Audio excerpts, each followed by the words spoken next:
Have you ever been in a situation where you are being accused of something you have not done, and the only way to get yourself out of that situation is to accept that? The same situation happened in Salem Village, Massachusetts, almost 300 years ago. In 1693, at a colonial in Massachusetts, some people, primarily women, were observed doing bizarre things. When a physician inspected them, they found nothing wrong. Hence, he claimed that a devil possessed their bodies. In other words, they're accused of being a witch. Many of the accused women and men are those who are considered to be social outcasts. People of the Salem town took action against them, and case was presented in a special court known as a Court of Oyer and Terminer. The justice system of that time valued repentance over truth, meaning it was impossible to prove your innocence. If you insist that you're innocent, you will be considered guilty and executed. But if you confess, apologize, and entangle others in good deeds, you will go free. Also, the victim accused of performing witchcraft cannot have a lawyer or legal consultant for them. On February 29, 1692, the authorities arrested Sarah Good, a poor pregnant mother of a young daughter.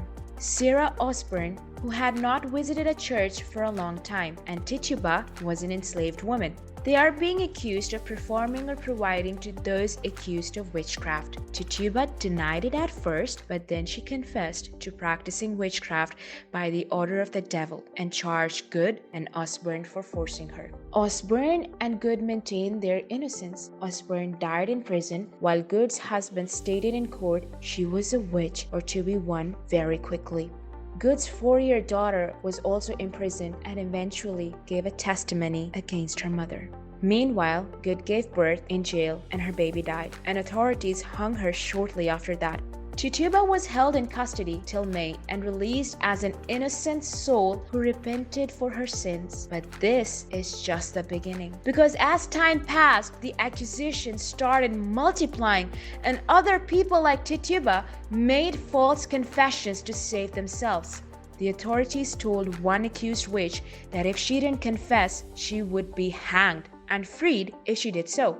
They are not entrusted in investigating the situation. The court accepted all kinds of doubting evidences, including spectral evidence, in which people said that a girl became raving and ranting when an invisible ghost touched her. Those jurists in the court are relative of some victims, but are bound to do so, because those who raised voice in the favor of the victim also came under suspicion. Like Judge Nathaniel Salstall, by the end of the spring 1993, over 100 people were being accused of performing witchcraft.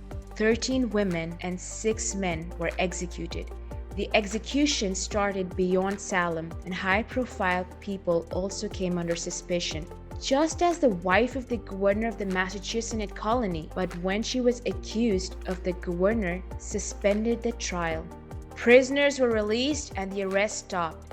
That's another dark chapter of American history. And finally, the woman who turned herself into a witch was Tituba.